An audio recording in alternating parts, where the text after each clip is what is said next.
livro Carta a Vincent, escrito pela nossa querida Gilda Uzeda. Gilda Uzeda dispensa qualquer tipo de apresentação, porque olhar a Gilda é sentir a vibração dos girassóis que nos fazem lembrar o Van Gogh. O girassol está sempre voltado para a luz, sempre recebendo a iluminação do sol natural. E a Gilda é essa pessoa que recebe a luz do sol diretamente na alma e que mesmo à noite as estrelas compõem esse cenário. Desde o livro que foi lançado aqui, O Inexplicável Mundo do Coração, nós aqui da Fundação, que começamos a conhecer mais de perto o trabalho da querida Gilda, nós vimos que realmente o seu coração, Gilda, é um mundo inexplicável. Você é o próprio girassol que traz para todos com quem você convive a luz que você guarda, que você retém na contemplação do céu, do cósmico, das estrelas e do nascer do sol. Você é uma pessoa iluminada, é uma pessoa belíssima, e nós temos assim muita alegria e o privilégio de tê-la na nossa casa como uma das nossas fundadoras. Então, muitíssimo obrigada, Gilda Uzeda. Não vou tomar mais o tempo de vocês, mas gostaria de aproveitar esse evento para apresentar a vocês, tem a Hilda, que é a diretora junto comigo na casa, e apresentar a vocês a nova direção. Então, por favor, Regina, a nova presidente da Fundação, que vai em abril, e o nosso querido Renato, que já está ali exercendo as suas funções como diretor cultural dessa casa. Então, muito obrigada a todos pela presença e o espaço é seu, querida Gilda. Obrigada, Ana, pelo seu carinho, pelas suas palavras, muito mais generosa do que hoje essa tarde está acontecendo um grande empenho de Ana. Eu nunca imaginei que eu fosse publicar esse livro. Algumas coisas já estão escritas aí há algum tempo, mas eu não imaginei que fosse sair aqui pela Fundação Avatar, Cultural Avatar. Isso foi uma surpresa muito grande. Foi uma coisa muito boa para o meu coração, para a minha alegria. E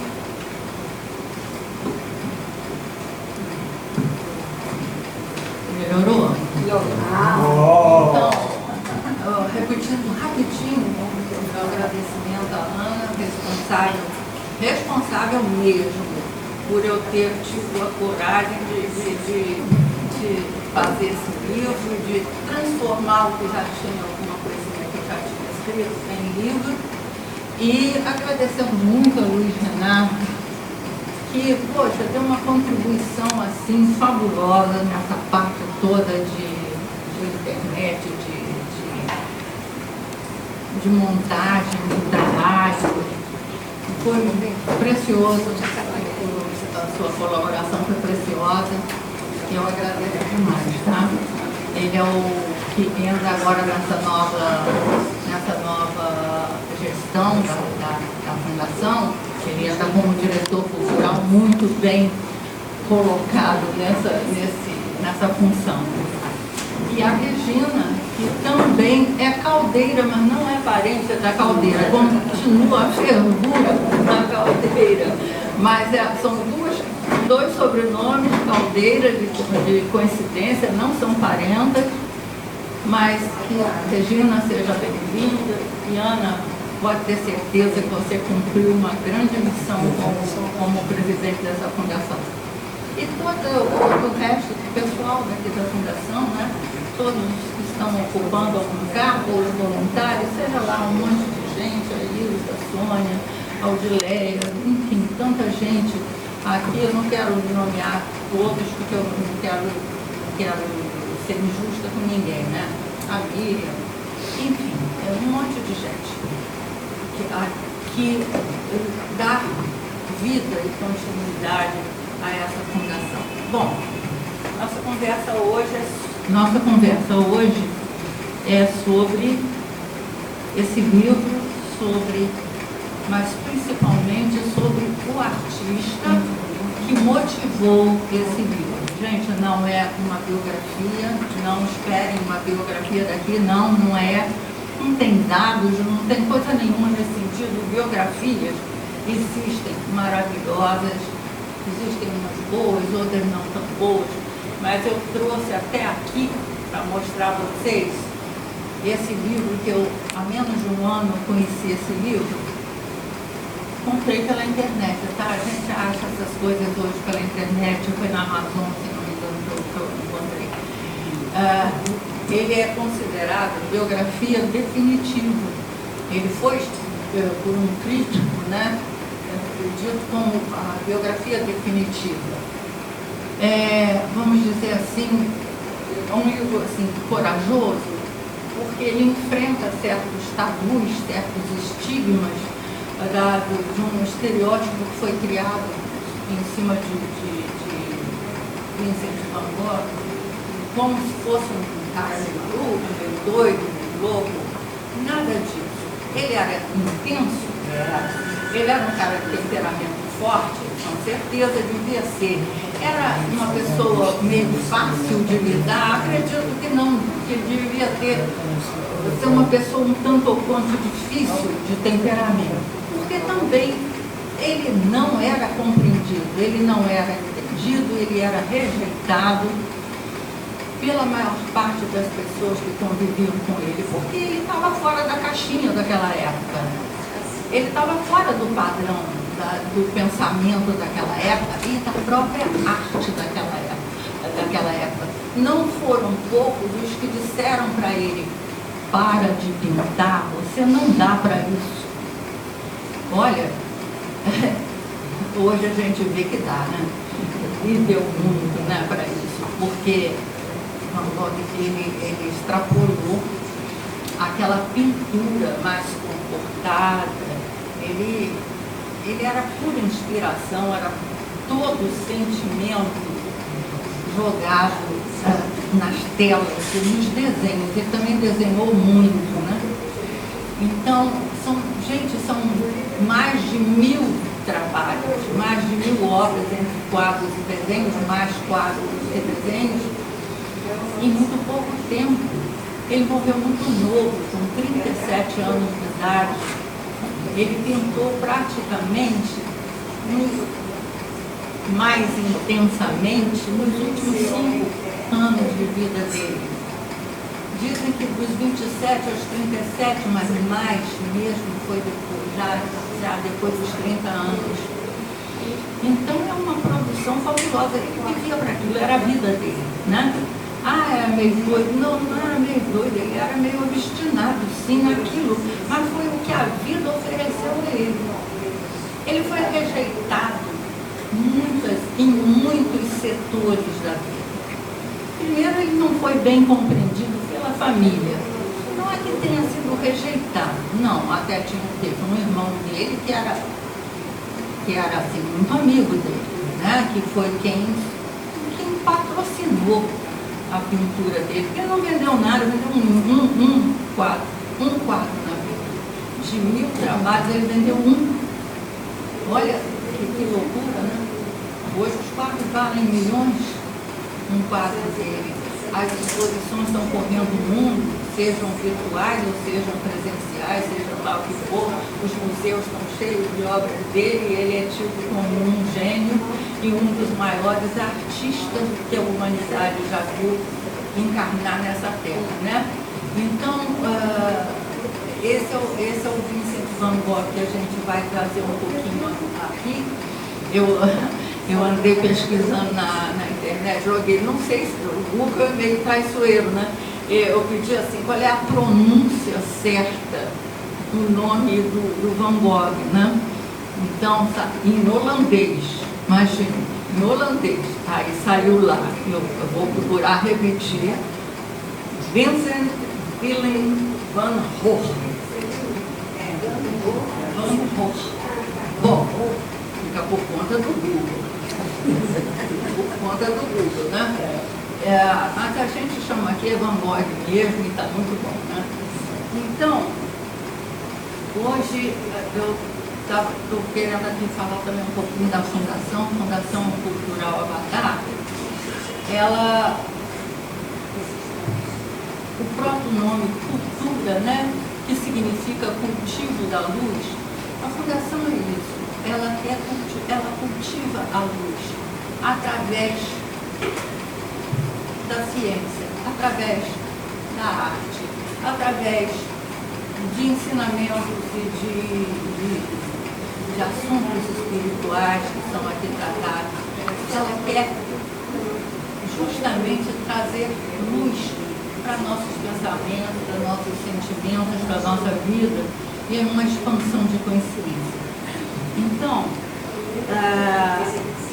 Vincent van Gogh, eu penso o seguinte, vai falar sobre um pintor holandês, não, falando sobre um artista da humanidade. É um artista da humanidade. A dimensão que ele alcançou, ele extrapolou fronteiras. Não tem mais, é holandês sim, porque nasceu na Holanda, tudo bem. Né? É a nacionalidade dele, mas ele extrapolou. Ele alcançou o nível de poder ser chamado um artista da humanidade, né? E, com licença, isso aqui é uma colazinha, tá? Para eu não me perder. Então, é sobre esse ser humano que a gente está conversando aqui e que estamos fazendo isso através do lançamento desse livro, que, como eu disse, não é uma biografia, mas é um livro que é um livro simples, tá?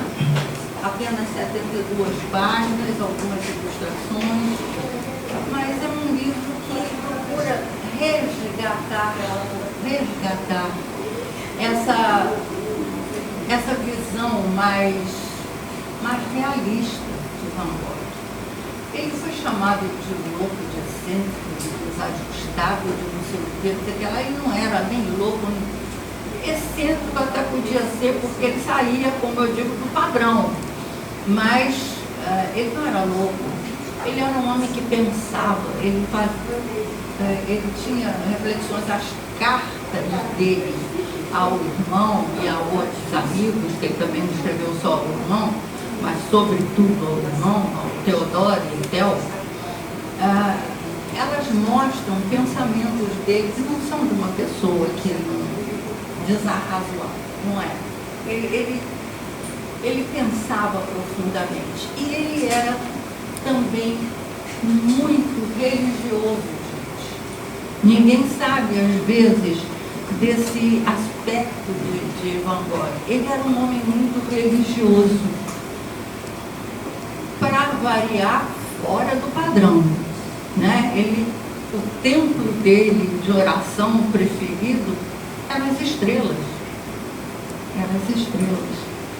Mas ele lá ainda, logo depois, um pouco depois que ele saiu da família, que não dava certo como pintor, que não deu certo como vendedor de quadro, porque as pessoas iam para comprar o quadro lá numa galeria de um tio, de um parente, as pessoas iam comprar e ele dizia, não compra isso não é bom não compra não, aquele é melhor. Então não deu certo, tio, rua com você porque você está atrapalhando meus negócios. E ele estudou para ser missionário. Ele quis estudar para ser pastor, mas ele não conseguiu, não aceitaram ele no seminário, qualquer coisa, mas ele aceitaram como missionário. E mandaram ele, a congregação a qual ele estava ligado, mandou ele para uma aldeia na Bélgica. Ele fala, gente, ele era poliglota. Ele falava 4 línguas fluentemente. Ele lia muito a Bíblia, e traduzia trechos da Bíblia para essas línguas.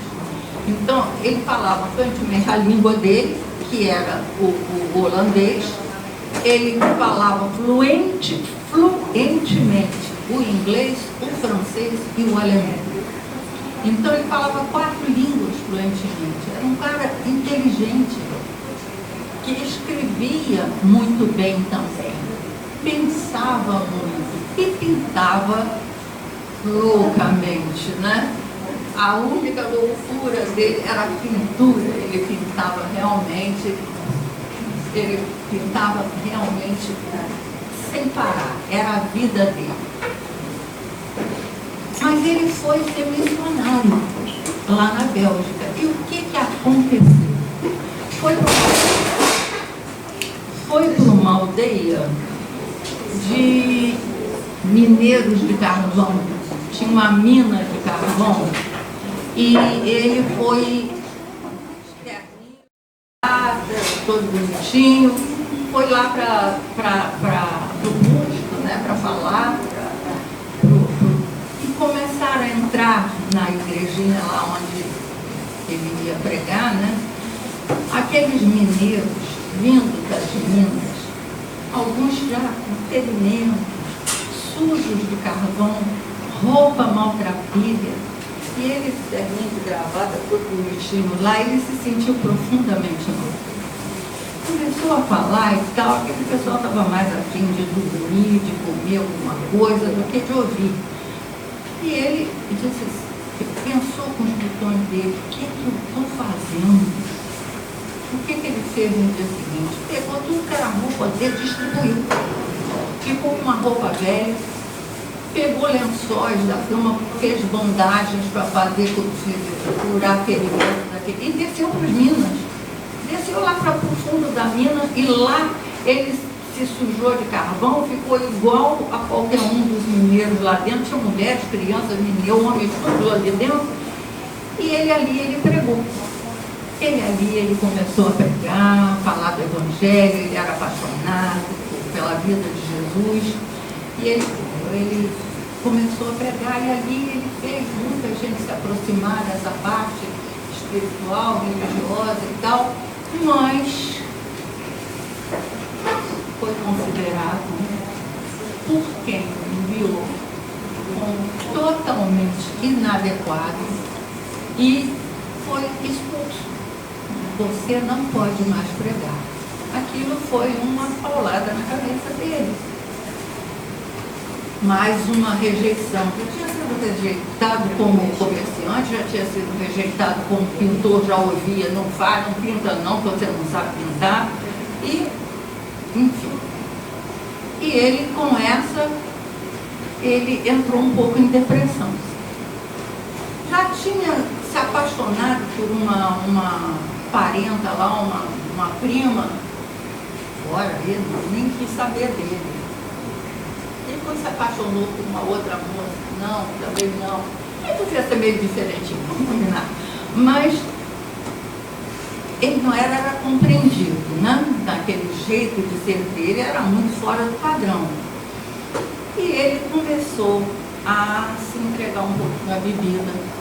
Um pouquinho não. Ele buscou o refúgio da bebida.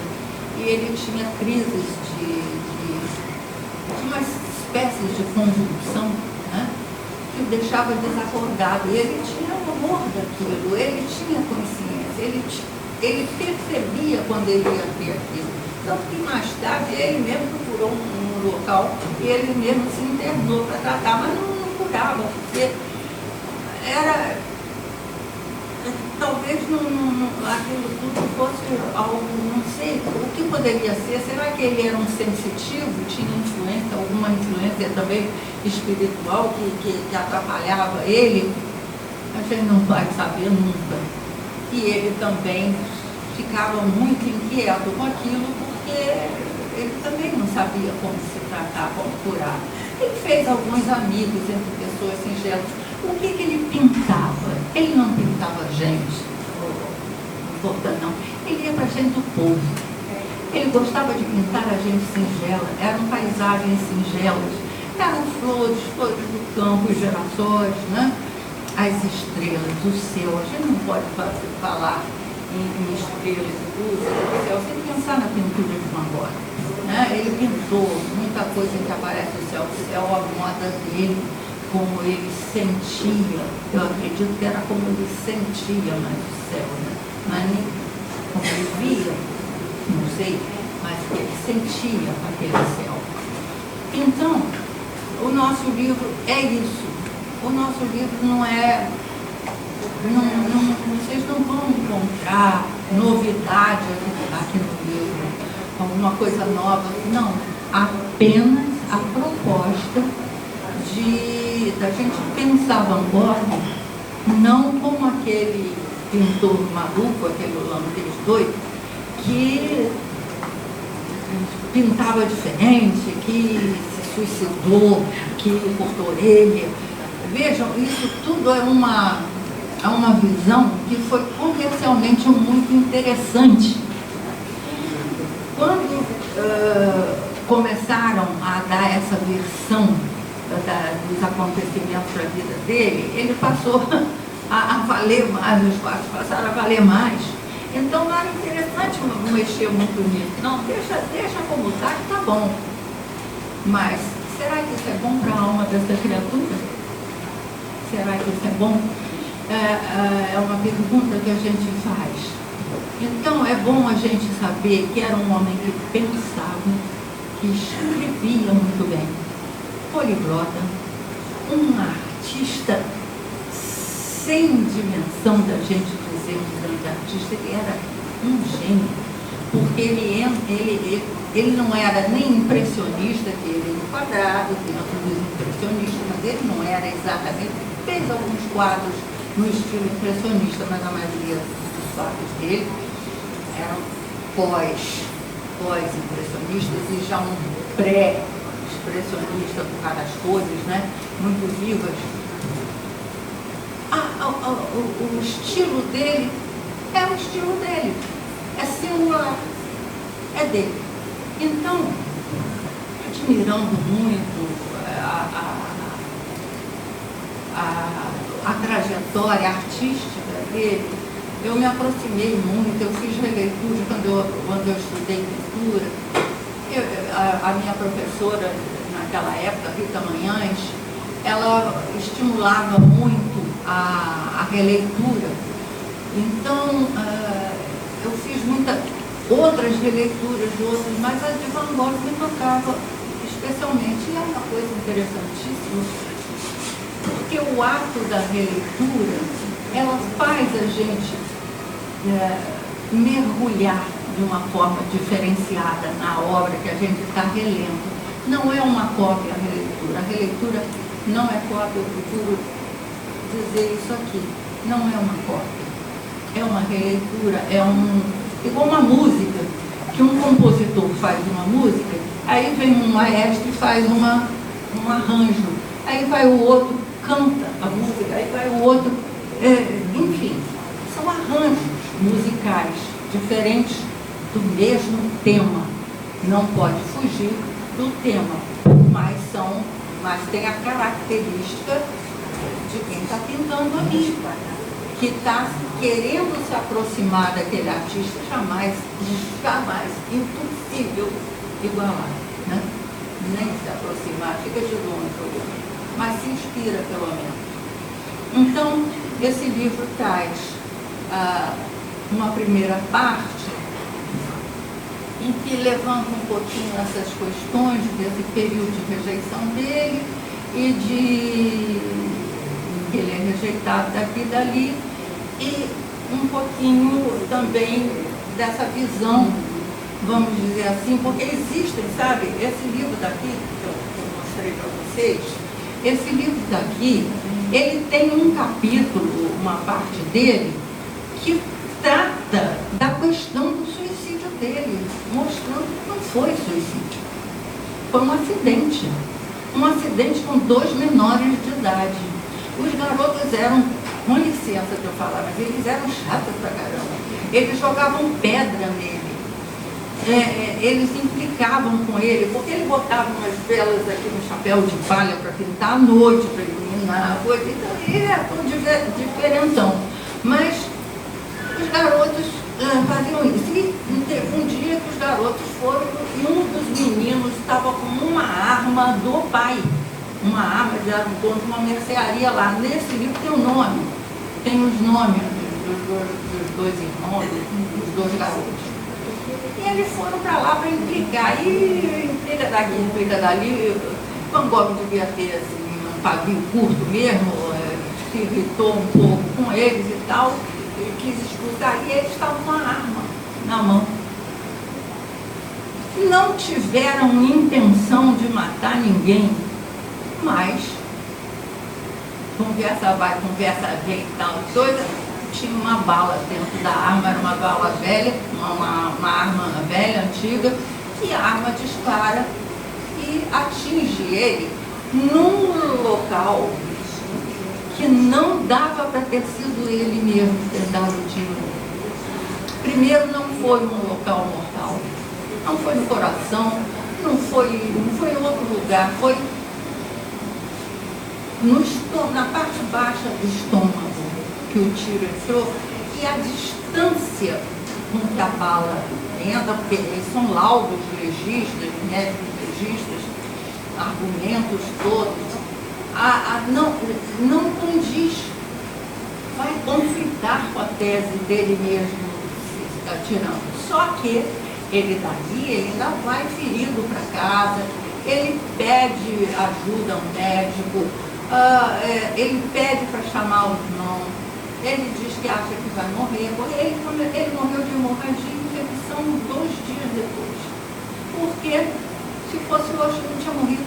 Ele tinha sido operado, ele já tomava lá uma penicilina da vida e ele não tinha falecido.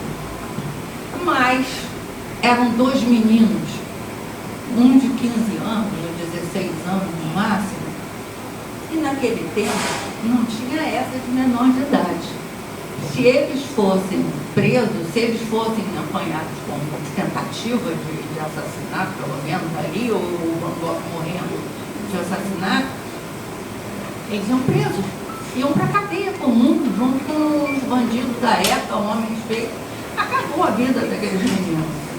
Então ele diz que ele mesmo se feriu. Ele Vincent Van Gogh, ele assume a autoria do acidente. Ele assume a autoria, livra os meninos da guerra. E isso é o que ficou. E daí virar suicídio foi um pulo só. Né? Do acidente passar a ser suicídio, porque foi auto-acidente, a coisa virou suicídio, e isso foi, deu notoriedade. E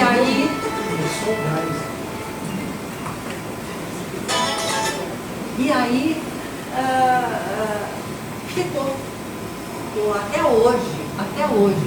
Então vocês vão ver que na maioria dos livros, das biografias dele, dá como ele tendo se matar. E isso está comprovado, que esse livro deixa claro de que não pode ter sido, ele não atirou nele mesmo. Outro livro muito interessante que eu achei, gente, eu trouxe assim porque são sugestões. Foi esse livro de um escritor paulista, lá de São Paulo, A Salvação pela Pintura, Rodrigo Naves. Foi um livro que eu também gostei muito de ler sobre ele. Muito. Não é também exatamente uma biografia, não, embora tenha dados biográficos aqui, mas é um livro uma abordagem muito interessante. As cartas a Theo, que são as cartas dele ao irmão, e aí vocês vão ver como ele conversava, escrevendo, contando para o irmão o que ele estava vendo, o que ele ia pintar, o que ele não ia pintar, o que ele estava sentindo em relação àquele quadro. E tem a biografia escrita pela cunhada dele. né? A cunhada dele tinha grande admiração por ele. Ela era assim, ela e o irmão dele, o Theo, eram muito bem casados. Ela amava profundamente o Theo e o Theo amava profundamente Van Gogh. E com isso ele estava muito na casa do Theo, de vez em quando estava lá, e eles conversavam muito. E ela escreve então depois. Ela foi a responsável, ela e o filho dela, o filho do Theo, o sobrinho dele, foram os responsáveis pela divulgação da obra de Van Gogh. Se hoje a gente conhece o pontapé inicial, foi ela, foi a Joana Van Gogh Bonger, era o nome dela. Então são esses livros aqui que são... eles estão aqui nas referências bibliográficas do livro, tem as referências desses livros. Tem esse daqui que é mais conhecido, que é o livro da Taschen, né? Esse é uma biografia com muita ilustração dos quadros dele. E o que mais? Outra coisa que eu descobri outro dia, não foge muito do estereótipo não, mas é interessante em quadrinhos, a vida dele em quadrinhos, né?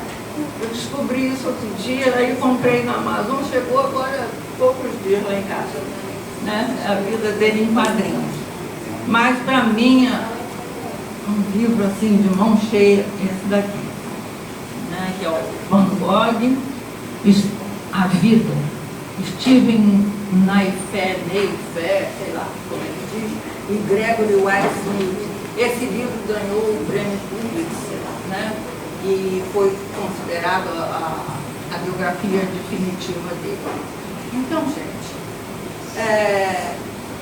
eu acho que é mais ou menos isso que eu queria dizer antes para a gente passar a apreciação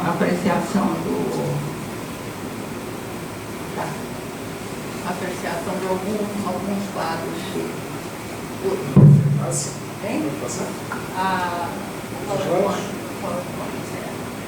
Só que mais fácil, você tem como controlar o tempo, porque cada um...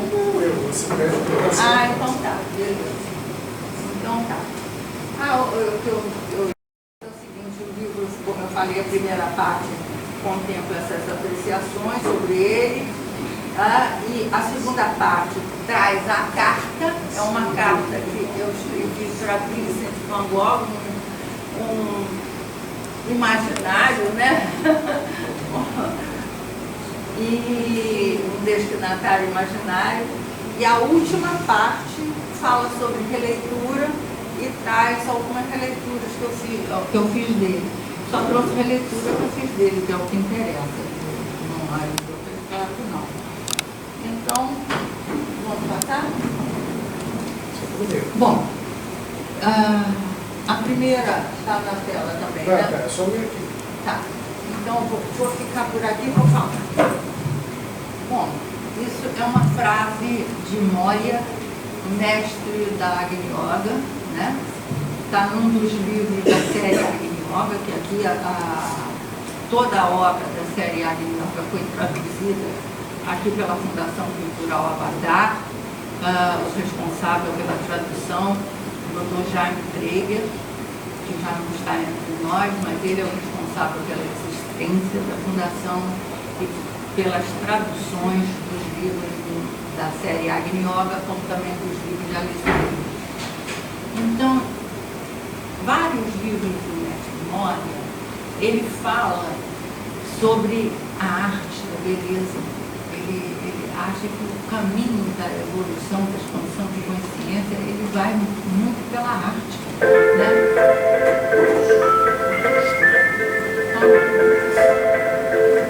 Igual a chamada do meu.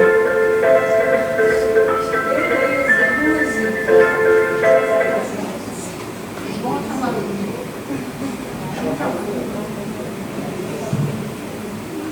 Então, uma frase que eu separei dele é: sem os caminhos da beleza, não pode haver educação.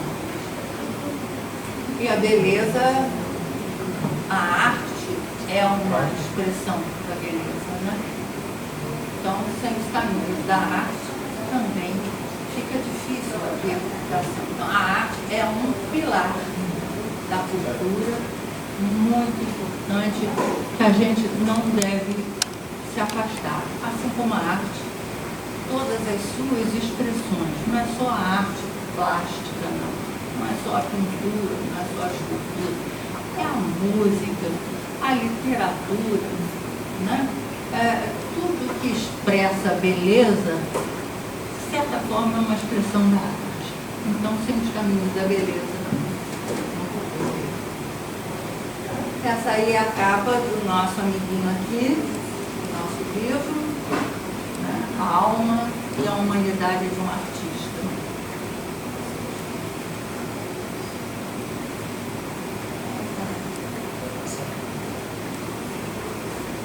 Isso aí é uma frase dele que perseguia o imaginário dele. Ele queria ser útil de alguma forma. Ele quis ser útil como artista, foi rejeitado. Ele quis ser útil como missionário, não deu. Ele quis ser útil de várias formas, ele não conseguia, ele próprio acabava não sabendo bem como fazer. Então ele pintava, e achava que ali estava o caminho dele ser útil. E realmente, hoje, a humanidade tem um presente de beleza através da arte dele, né? Isso aí é um retrato dele que não botei no meu livro, porque eu não sei se eu não consegui detectar bem a fonte desse retrato, mas é uma fotografia dele, não sei se é a única, não sei, uma fotografia aos 34 anos, eu nem sabia que já tinha fotografia naquela época, mas assim, então, de tanta qualidade, mas em que a gente vê ele Van Gogh em foto, né? Os olhos muito azuis. E aí a frase, olha, vamos prestando atenção, vamos nós prestando atenção nas frases dele. O outro, ele quer ser útil. Agora, talvez Deus tenha me feito pintor para aqueles que não nasceram ainda. Gente, isso é uma profecia.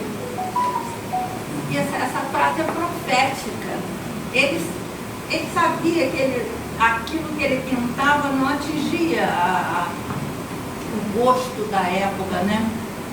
O olhar da época, com algumas exceções. Teve gente que reconheceu o valor dele, mas foram muito poucos. Então, talvez Deus tenha me feito pintor para aqueles que não nasceram. Esse quadro não está no livro. Esse meia culpa, eu não botei esse quadro no livro depois que o livro já estava pronto e que o Renato botou aí numa apresentação. Eu disse, meu Deus, como é que eu não fui botar esse quadro? Esse quadro se chama Vida Cotidiana. Era o sonho dele. Sabe qual era o grande sonho dele? Ter uma família. Ele queria ter mulher e filhos. Mas ele não conseguiu. Ele não conseguiu alguém que o amasse e que o compreendesse com aquele jeito meio diferente dele. E ele pinta isso daí numa expressão de talvez se representando no homem, no pai que chega do trabalho e que está lá a mulher com a criancinha se aproximando dele. Era um sonho que ele não realizou.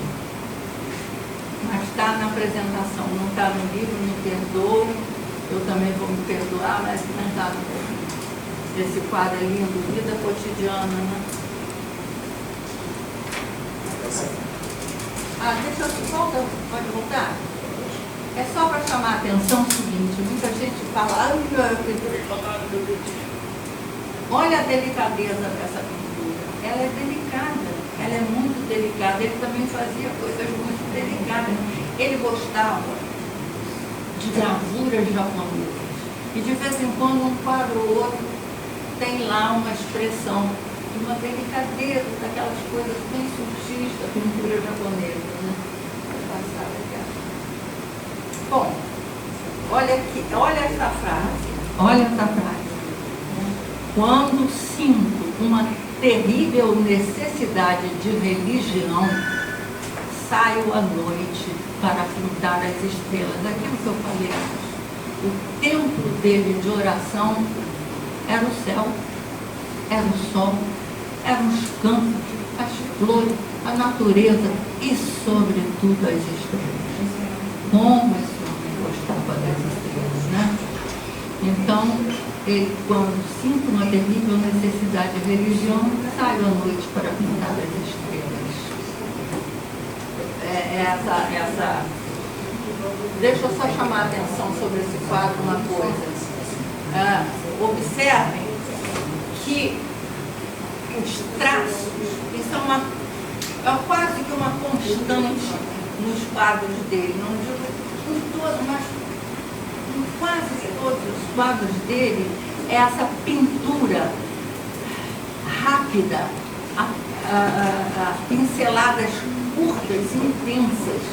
Então, esse quadro, vocês sentem nas águas, no reflexo, no Rio Ródano, esse quadro se chama Noite Estrelada no Ródano. Né? Noite Estrelada no Ródano, visto sobre o Rio Ródano, sobre o Ródano. Né? É o céu de Vincent, gente. Este é o céu de Vincent. No azul intenso e no brilho das estrelas, temos o templo de orações de Vincent. Nos reflexos das luzes sobre as águas do Rio Ródano, encontramos as pinceladas curtas e intensas. Sua alma tinha pressa. Sua alma tinha pressa.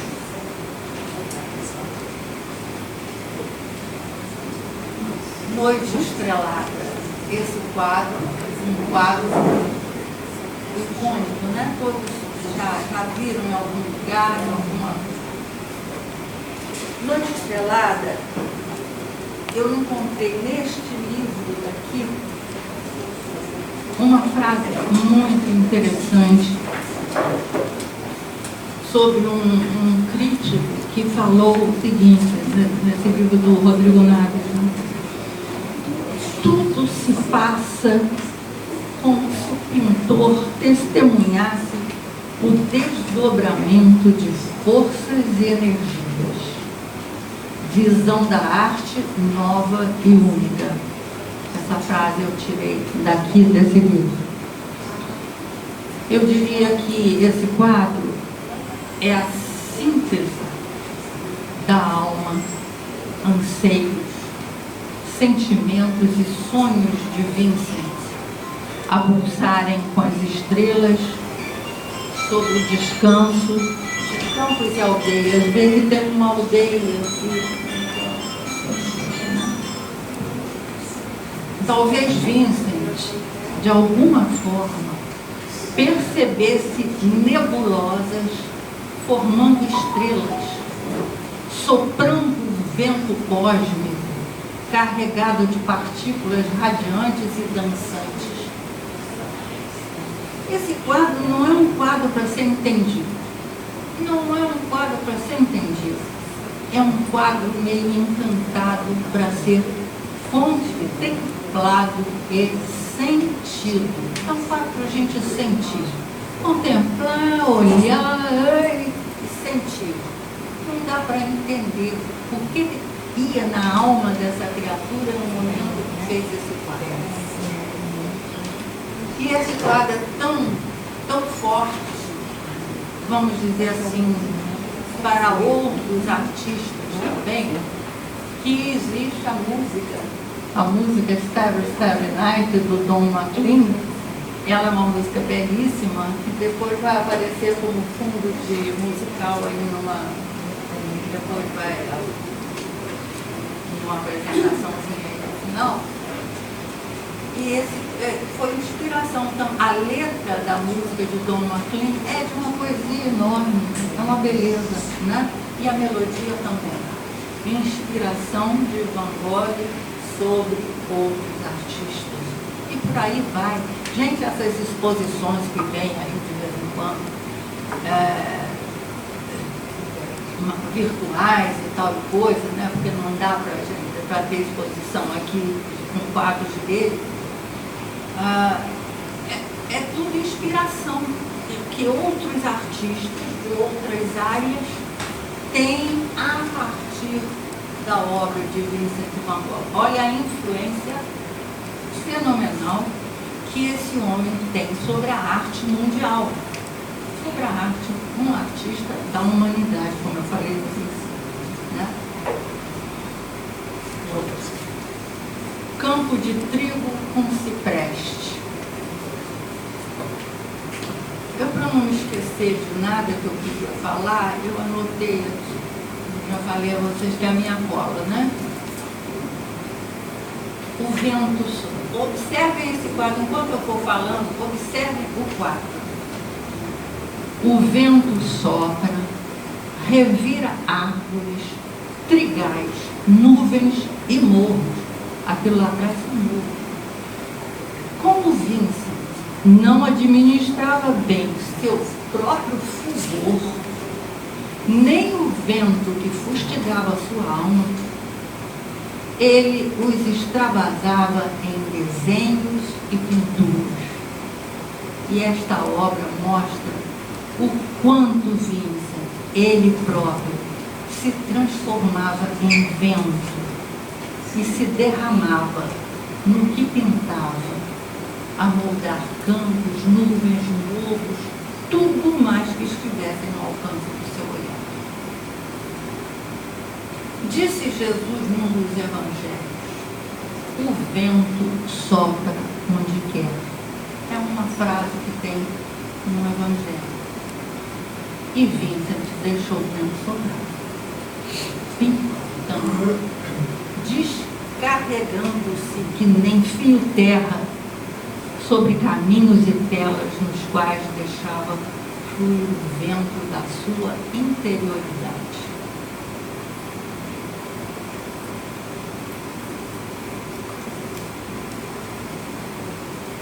Comedores de batata, o nome desse quadro. Nome assim, já. Tudo que ele fazia era simples. Os nomes dos quadros eram simples. Ele assinava as telas, até hoje eu nunca vi nem fotografia, coisa nenhuma que ele pusesse Van Gogh. Era Vincent. Ele assinava simplesmente como Vincent. Por isso o livro é carta Vincent, não é carta Van Gogh. Né? Era como ele gostava de se assinar. Vincent, somente. Vincent apreciava a arte barroca, as sombras e luzes, a dureza, a rudeza das fisionomias ligadas ao trabalho da terra. Nisso ele via beleza e denunciava dor. No claro escuro do quadro, ele se deixa influenciar, ele apreciava, viu a obra desses artistas. No claro escuro do quadro, ele se deixa influenciar por dois gigantes da pintura barroca, o holandês Rembrandt e o italiano Caravaggio. Dois monstros, em termos de perfis também, né? No tema da pintura, a influência de Jean-François Millet, de quem Vincent era profundo admirador. Inclusive de Millet, assim como de Delacroix, que eram artistas que ele apreciava muito, ele fez muitas releituras, né?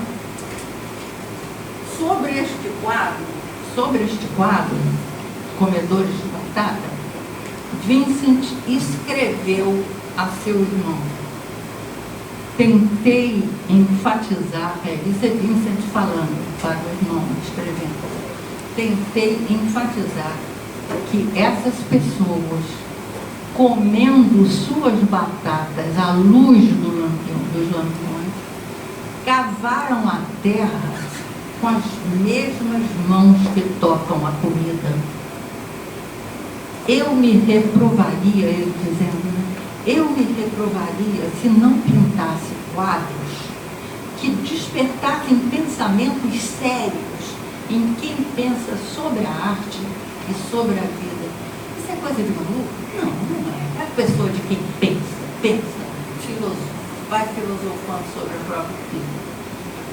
Deve-se, ele falando, continuando, deve-se pintar camponeses como sendo um deles, com sentimento e pensando como eles pensam. E acrescenta aqui essa frase, né? Penso que não há nada, dele também, penso que não há nada mais artístico do que amar verdadeiramente as pessoas. Ele amava as pessoas, ele amava as flores, ele amava a natureza, ele era profundamente amoroso, agora era intenso, ele era profundamente intenso, ele tinha um temperamento difícil, não vou aliviar, mas era uma pessoa generosa, amorosa e profunda em seus pensamentos.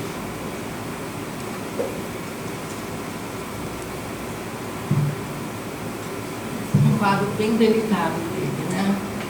Em que ele diz assim: o amor é eterno. A sua manifestação pode modificar-se, mas nunca a sua essência. São todas frases dele. Essas frases estão atribuindo esses quadros também, com exceção daquele quadro da vida cotidiana que eu já disse assim, que sinto muito, mas foi uma falha minha, não entrou nisso, né? Então, esse quadro revela o grande amor que Vincent nutria pelas flores nos campos, as flores dos campos sobretudo, né? Aquelas que estavam no chão. Nos lírios brancos, esse quadro é chamado íris. Eu encontrei como tradução de lírios em português. Existe também para nós a flor íris, mas ficou como lírios. Nos lírios brancos e nos azuis mais raros, os mais raros, que encontrava nos campos, ele se encantava. Ele se encantava com alguma coisa? Ele gostava? Ele queria rezar? Ele queria fazer alguma coisa? Ele cantava. Era a expressão dele. Não ouviam muito bem o que ele dizia, não entendiam muito bem o que ele falava, então vou pintar. Um dia vão entender. Como ele diz, Deus me fez pintor para aqueles que não nasceram ainda. Foi isso.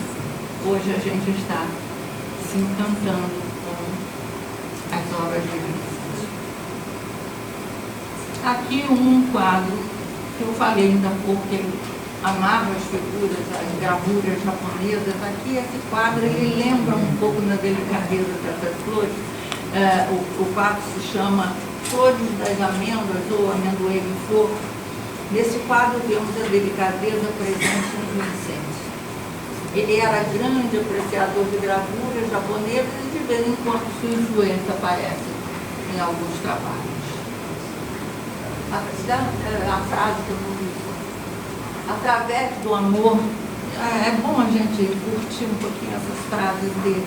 Através do amor, vemos as coisas com mais tranquilidade. E somente com essa tranquilidade, um trabalho pode ser bem sucedido. Ao contrário daquele quadro calminho, tranquilo, nós temos esse quadro.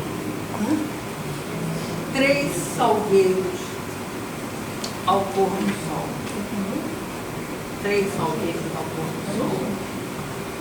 Se escutaram, eu acho que esse quadro assim, ele revela um pouco aquilo que ele mesmo disse, que as pessoas não entendiam. Eles diziam que ele não era pintor, que ele parasse com aquilo.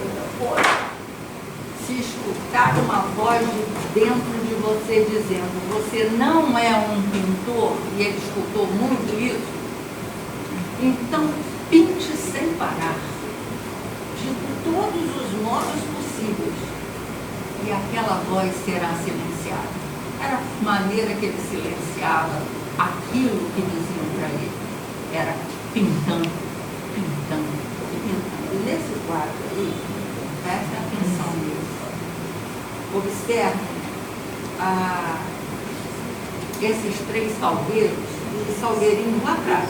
Por trás tem os outros salgueiros. Né?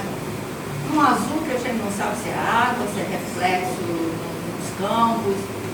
Não importa. Não importa.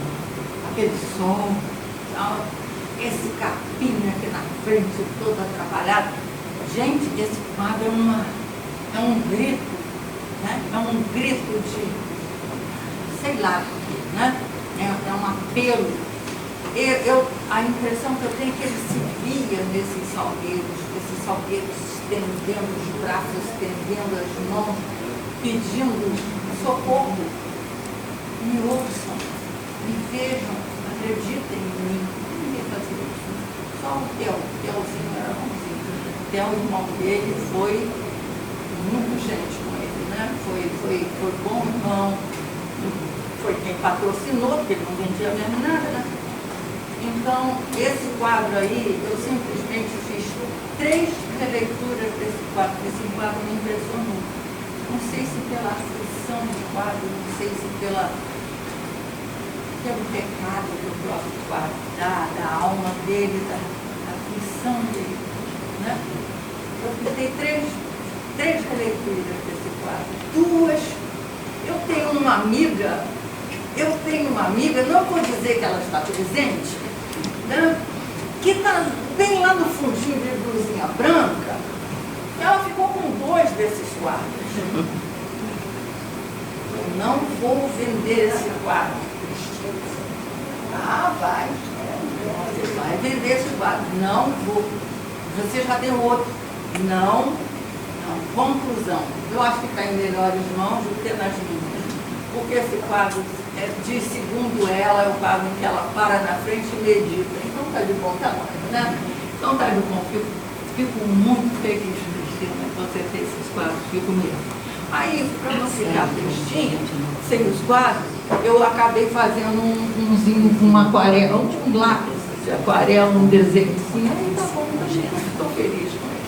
Aí esse ficou bonito, porque não vou te mostrar. Então vamos lá, 3 salgueiros ao pôr do sol. Pode passar. Jardim do Hospital de São Remo. Foi nesse hospital aí que ele se internou, ele próprio se internou, tentando dar um tratamento aos momentos de depressão, as convulsões que ele tinha e tal. E ele melhorou, mas a genialidade dele não se cura, né? Então, mas eu observo que mesmo nesse ambiente tranquilo do hospital, as árvores são meio tortas, meio sofridas, né? As árvores também apelativas e os bancos onde poderia descansar estão vazios. É um banco convidando ao descanso, mas o homenzinho que está andando está caminhando, está sozinho. Será ele próprio se retratando? A gente não sabe. Do lado de cá tem um casal andando, olha o sonho dele de ter uma vida, ter uma companheira que ele não realizou. Tudo que é realmente bom e muito bonito, disse eles, o interior, a moral, o espiritual e sublime beleza em homens e suas obras vem de Deus. Olha a espiritualidade presente na vida dele, no pensamento dele. Tá. Barcaças de carvão. Acho belo tudo que puder. A maioria das pessoas não acha belo o suficiente. Ele achou belo isso aí, é belo mesmo. E é belo mesmo. Um céu amarelo alaranjado se reflete nas águas. Tudo se inunda das cores de Vincent. No tema, o trabalhador braçal, no tom dos barcos, o carvão, talvez a lembrança dos tempos em que descia das minas, lá de Carvão, na Bélgica, onde ele foi missionário. Quem sabe aquelas barcaças levem anseios de navegar, que eram os próprios anseios dele. Enfim, é mais um quadro dele muito interessante.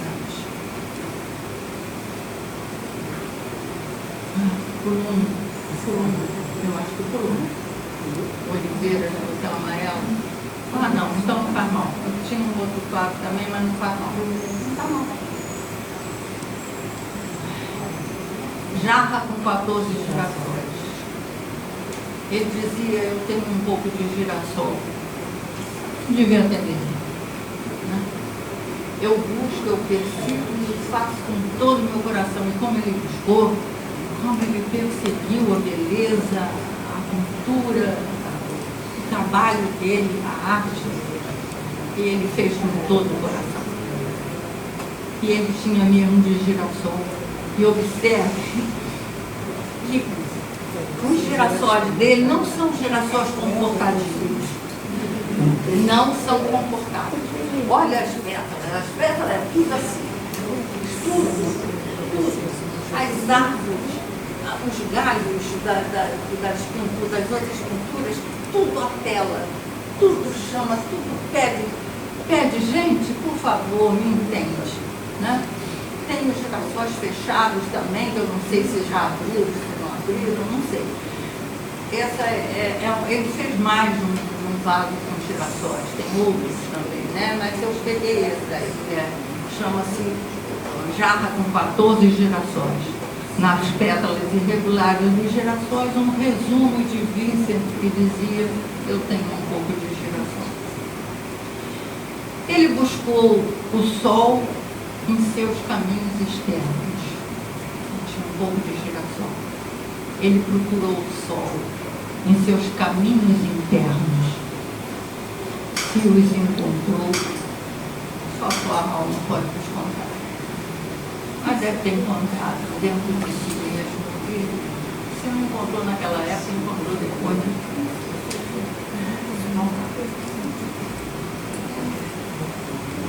Não sei se eu vou falar, porque eu não sei se está aí.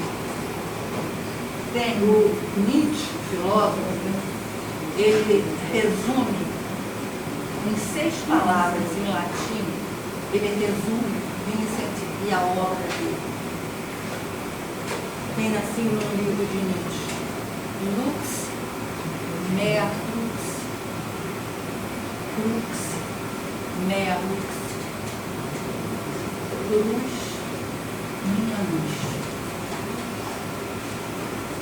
Não, luz, minha cruz. Cruz, minha luz. Gente, você pensa muito, né?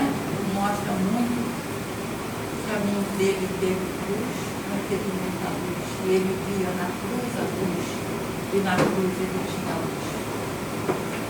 Releituras. O que é uma releitura? Reler uma obra, vou ler aqui um pouquinho para não me deserdar, depois vou falar. Reler uma obra de arte oferece tantos ensinamentos que o próprio Vincent, ele próprio, né, fez muitas releituras de pintores que antecederam. Ele fez muitas releituras. Ele pintou Delacroix, ele pintou Millet, ele pintou, sei lá, mais tantos outros.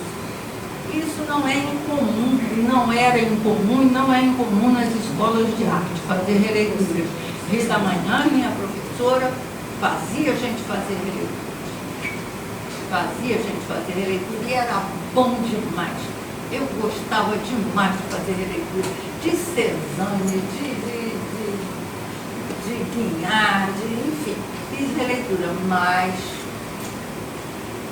nenhuma como as de Vincent Van Gogh, que eu acho que mais me ensinaram, acho que mais tocaram meu sentimento, acho que mais me provocaram e convidaram a pintar. Então, a releitura é uma mágica.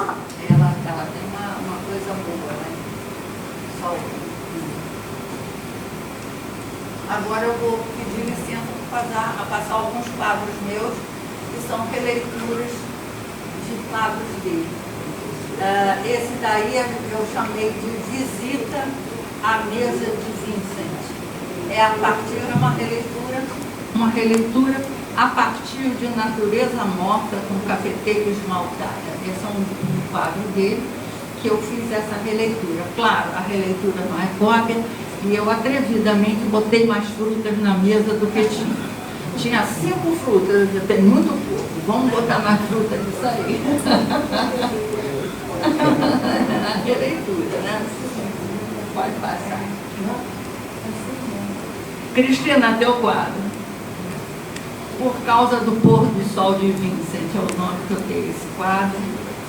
A partir daquele 3 salgueiros ao pôr do sol. Vocês veem que não é cópia, né? Não é absolutamente cópia.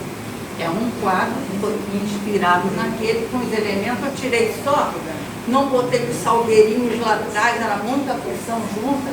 Aqueles salgueirinhos abriram, os 3 da frente abriram, e não botei os de trás.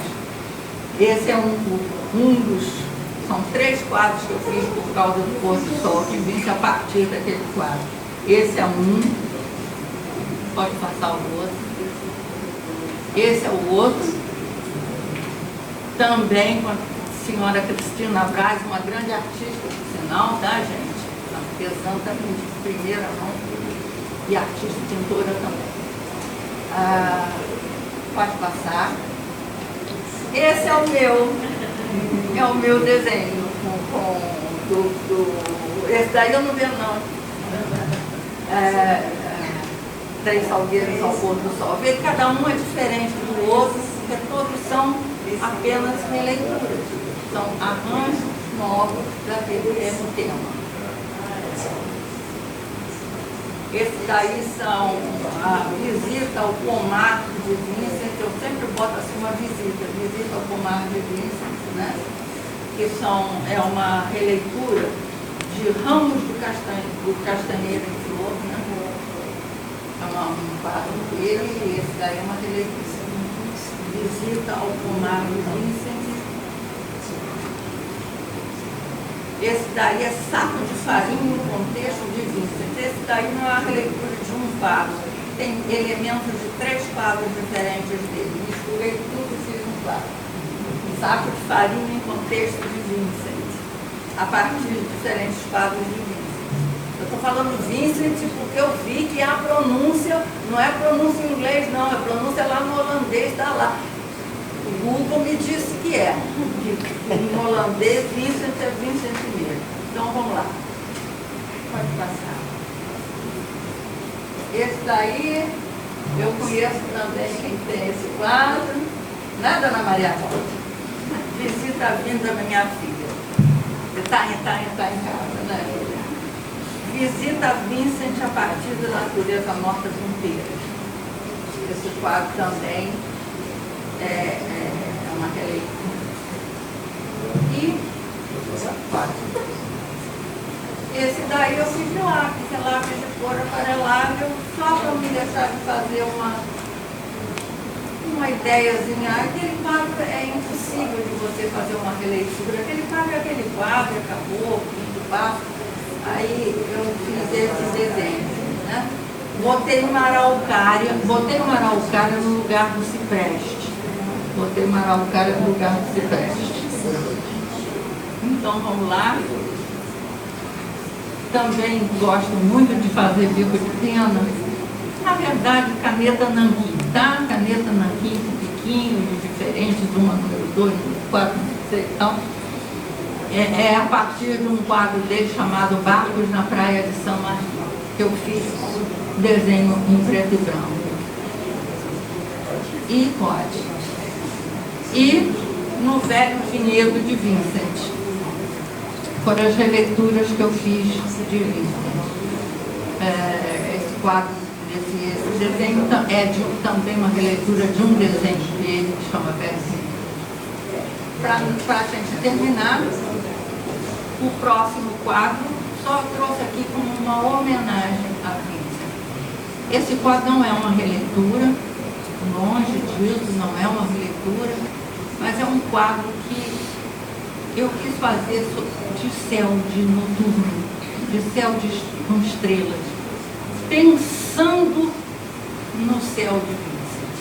Pensando no céu de Vincent, não relendo. Né? Pode passar. Esse quadro tem o nome de Caminho de Estrelas. Botei as estrelinhas que eu conheço, que eu já conheço, que do céu que a gente está acostumada a ver, né? Com a constelação de Órion, a Via Láctea, Sírios, essa mais brilhante lá mais no alto, Aldebaran, as vermelhinhas, amarelinhas para cá, enfim, é a minha área, né?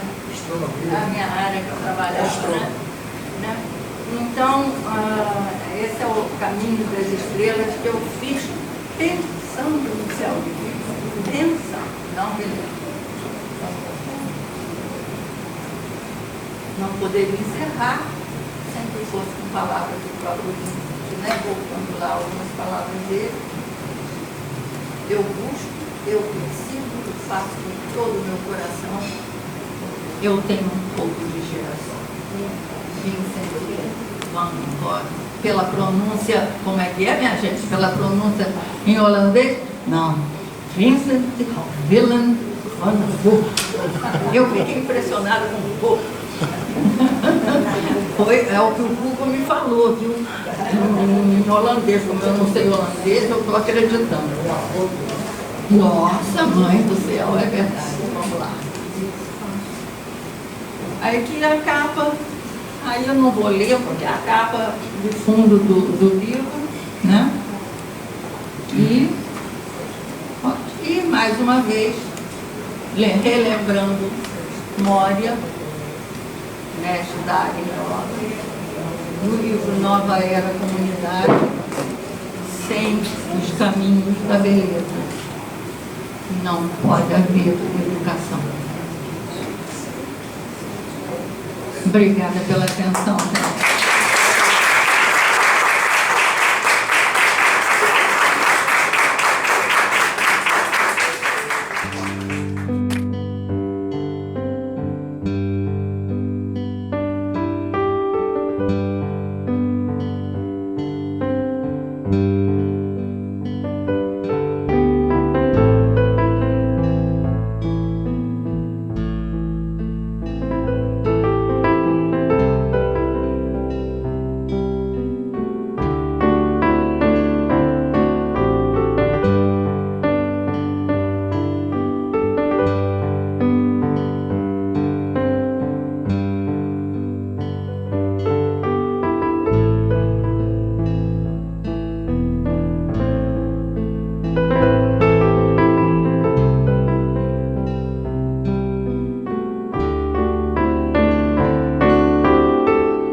Música